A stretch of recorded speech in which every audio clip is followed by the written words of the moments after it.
ಕೇಂದ್ರ ಸರ್ಕಾರದ ಹಣಕಾಸು ಮಂತ್ರಿ ನಿರ್ಮಲಾ ಸೀತಾರಾಮನ್ ಅವರು ಅತ್ಯಂತ ಪರಿಷ್ಕೃತವಾದಂಥ ಮತ್ತು ಸಮಾಜದ ಸರ್ವರು ಒಪ್ಪಿಕೊಳ್ಳಬಹುದಾದಂಥ ಎಲ್ಲ ಜನಸಾಮಾನ್ಯರಿಗೆ ಅನುಕೂಲ ಆಗಬಹುದಾದಂಥ ದೇಶದ ಆರ್ಥಿಕ ಅಭಿವೃದ್ಧಿಗೆ ಶಕ್ತಿ ಕೊಡುವಂಥ ಬಜೆಟನ್ನು ಈ ಬಾರಿ ಮಂಡನೆ ಮಾಡಿದ್ದಾರೆ.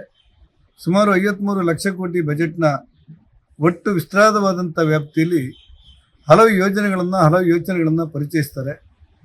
ಮಹಿಳೆಯರಿಗೆ ಉದ್ಯಮ ಮಾಡಲಿಕ್ಕೆ ಮತ್ತು ಬಡವರ ಹೆಣ್ಣು ಮಕ್ಕಳಿಗೆ ಪ್ರತಿ ಜಿಲ್ಲೆಯಲ್ಲೂ ವಿಶೇಷವಾದಂಥ ಹಾಸ್ಟೆಲ್ ನಿರ್ಮಾಣ ಮಾಡಲಿಕ್ಕೆ, ಅಪರೂಪದ ಕಾಯಿಲೆಗಳಿಗೆ ಗುಣಪಡಿಸಲಾಗದಂಥ ಅಪರೂಪದ ಕಾಯಿಲೆಗಳಿಗೆ ವಿಶೇಷ ಒತ್ತು ಕೊಟ್ಟು ಅದಕ್ಕೆ ಪ್ರೋತ್ಸಾಹ ಗುಣಪಡಿಸೋದಕ್ಕೋಸ್ಕರ ಒಂದಷ್ಟು ರಿಯಾಯಿತಿಗಳನ್ನು ಮಾಡಲಿಕ್ಕೆ ಬೇಕಾದ ಅನುಕೂಲಗಳನ್ನು ಮಾಡಿಕೊಟ್ಟಿದ್ದಾರೆ. ರಾಜ್ಯದ ಅನೇಕ ಕಡೆ, ದೇಶದ ಅನೇಕ ಕಡೆಗಳಲ್ಲಿ ಮತ್ತು ರಾಜ್ಯವೂ ಸೇರಿದಂತೆ ಹೊಸ ಮೆಡಿಕಲ್ ಕಾಲೇಜುಗಳು ಮತ್ತು ಮೆಡಿಕಲ್ ಹಬ್ಗಳ ನಿರ್ಮಾಣಕ್ಕೆ ಅವಕಾಶ ಮಾಡಿಕೊಡಲಾಗಿದೆ. ಕರ್ನಾಟಕವೂ ಸೇರಿದಂತೆ ಬೆಂಗಳೂರು ಸೇರಿದಂತೆ ಅನೇಕ ಕಡೆ ಹೈಸ್ಪೀಡ್ ರೈಲನ್ನು ಪರಿಚಯ ಮಾಡಿದ್ದಾರೆ. ರಾಷ್ಟ್ರೀಯ ಹೆದ್ದಾರಿಗೆ ಒತ್ತು ಕೊಡುವಂಥ ವಿಚಾರಗಳು ನಡೆದಿದೆ. ಮೇಲಾಗಿ ಕೃಷಿಗೆ ಸುಮಾರು 1,62,000 ಕೋಟಿಯನ್ನು ಕೃಷಿಗೆ ಮೀಸಲಿಟ್ಟಿದ್ದಾರೆ. ಇದರಿಂದಾಗಿ ದೇಶದಲ್ಲಿರುವಂಥ ಕೃಷಿಕರಿಗೆ ಬೇರೆ ಬೇರೆ ಯೋಜನೆಗಳ ಮೂಲಕ ಅನುಕೂಲ ಆಗುವಂಥ ವ್ಯವಸ್ಥೆಗಳಾಗುತ್ತೆ.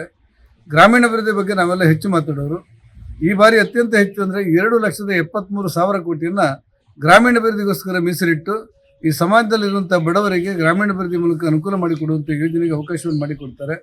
ನಗರಸಭೆ, ಪುರಸಭೆ, ಪಟ್ಟಣ ಪಂಚಾಯತನ್ನು ಕೂಡ ಗಮನದಲ್ಲಿಟ್ಟುಕೊಂಡು ಅವುಗಳ ಅಭಿವೃದ್ಧಿಗೋಸ್ಕರ 700 ಕೋಟಿ ಅನ್ನೋದಕ್ಕೆ ಈ ಮೂರಕ್ಕೆ ಪಟ್ಟಣ ಪಂಚಾಯತ್, ನಗರಸಭೆ, ಪುರಸಭೆಗಳಿಗೆ ಮೀಸಲಿಸಿ 700 ಕೋಟಿ ರೂಪಾಯಿಯನ್ನು ಮೀಸಲಿಡಿಸುವಂಥ ಕೆಲಸಗಳನ್ನು ಮಾಡ್ತಾರೆ. ಮತ್ತು ಕ್ಯಾನ್ಸರ್ ಔಷಧ ಬಗ್ಗೆ ಇವತ್ತು ಬಹಳ ಕಡೆ ನಾವು ಆಯುಷ್ಮಾನ್ ಭಾರತ್ ಇದೆ ಅಂತ ಹೇಳಿದ್ರು ಕೂಡ ಬೇರೆ ಬೇರೆ ರಿಯಾಯಿತಿಗಳನ್ನು ಕೊಟ್ಟರು ಕೂಡ ಕ್ಯಾನ್ಸರ್ ಪೀಡಿತರು ತುಂಬ ಕಷ್ಟದಲ್ಲಿದ್ದಾರೆ.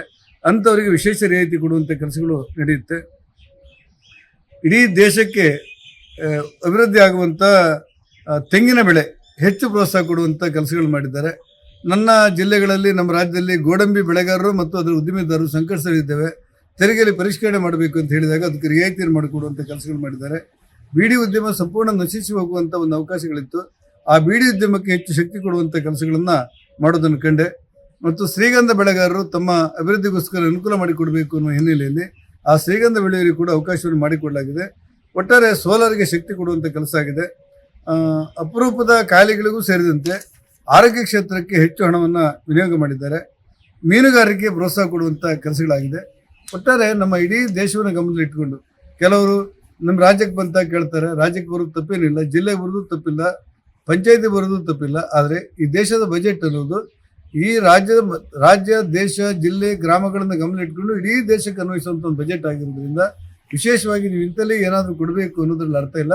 ಇಡೀ ದೇಶದ ಎಲ್ಲ ಬಡವರ, ದುರ್ಬಲರ, ಧ್ವನಿ ಇಲ್ದಿದ್ದವರ ಮತ್ತು ಉದ್ದಿಮೆದಾರರ, ಮಹಿಳೆಯರ, ಮೀನುಗಾರರ, ಮಕ್ಕಳ ಶಿಕ್ಷಣಕ್ಕೆ ಸಂಬಂಧಪಟ್ಟಂತೆ ಎಲ್ಲ ವಿಚಾರಗಳನ್ನು ಗಮನ ಇಟ್ಕೊಂಡು ಮಾಡಿಕೊಂಡಿರುವಂಥ ಒಂದು ಅಪರೂಪದ ಬಜೆಟ್ ಇದಾಗಿರುತ್ತೆ.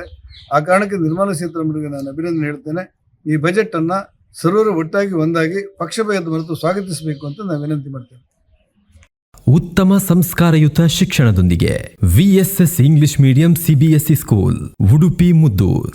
ನರ್ಸರಿಯಿಂದ 10ನೇ ತರಗತಿವರೆಗೆ ಶಿಕ್ಷಣದ ಜೊತೆಗೆ 5ರಿಂದ 10ನೇ ತರಗತಿವರೆಗಿನ ವಿದ್ಯಾರ್ಥಿನಿಯರಿಗೆ ಉತ್ತಮ ಹಾಸ್ಟೆಲ್ ಸೌಲಭ್ಯವೂ ಇದೆ. ನಿಮ್ಮ ಮಕ್ಕಳ ಪ್ರವೇಶಾತಿಗಾಗಿ ಈ ಸಂಖ್ಯೆಗೆ ಕರೆ ಮಾಡಿ.